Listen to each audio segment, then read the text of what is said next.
আসসালামু আলাইকুম এভরিওয়ান, রিজভান মম ব্লগস চ্যানেলে সবাইকে স্বাগত জানাচ্ছি। আজ ছোট্ট একটি ব্লগ নিয়ে আমি আপনাদের মাঝে চলে আসলাম। তো আজ আমি আর বাবু আর রিজভানের বাবা মিলে শর্মা কিংয়ে খেতে এসেছি। তো এটা আমাদের বাসার পাশেই এই রেস্টুরেন্টটা।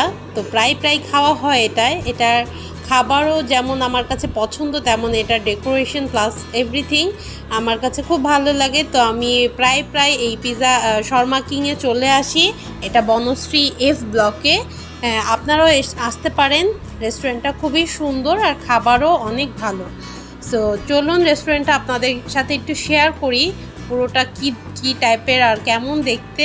ব্লগটা দেখলে আপনারা বুঝতে পারবেন। বাবু রেস্টুরেন্টে আসলে কিছুই খায় না, আমি আর রিজভানের বাবাই সব কিছু খাই।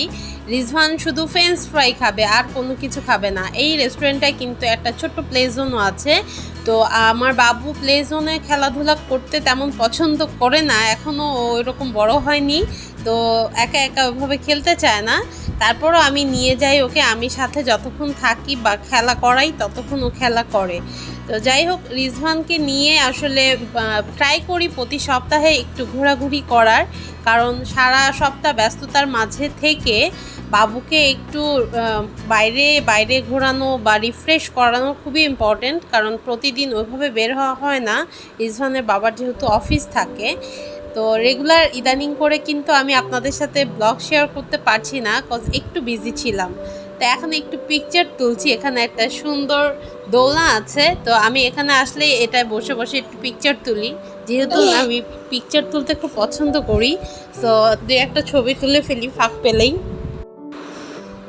তো মাঝে পিকচার তোলা কিন্তু খারাপ কিছু না। আমার পিকচার তুলতে ভালো লাগে। ঘরে তো ওইভাবে আসলে ছবি টবি তোলা হয় না, ঘুরতে আসলে একটু তুলি। তো যাই হোক, দেখতেই পাচ্ছেন রেস্টুরেন্টটা আসলেই খুব সুন্দর, খুবই সুন্দর।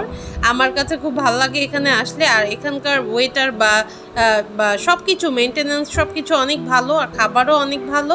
দেখেন, আমি আজকে অর্ডার করেছি soup wonton plus set menu একটা। আর রিজনের বাবা হচ্ছে শর্মা খাচ্ছে। রিজনের বাবা খাওয়া স্টার্ট করে দিয়েছে, কারণ আমরা একটু বাইরে ঘোরাফেরা করেছিলাম শপিংয়ের জন্য। তো ঘোরাফেরা করে আমরা এত টায়ার্ড হয়ে গিয়েছি যে এসেই খাওয়া দাওয়া শুরু করে দিয়েছি। তো যাই হোক, আজকে ছোট্ট একটি ব্লগ নিয়ে আপনাদের মাঝে চলে আসলাম। নেক্সট ব্লগটি একটু বড় করে আপনাদের জন্য তৈরি করব। আজকে তেমন একটা সময় পাইনি। তো সবাই ভালো থাকবেন। আল্লাহ হাফেজ সবাইকে।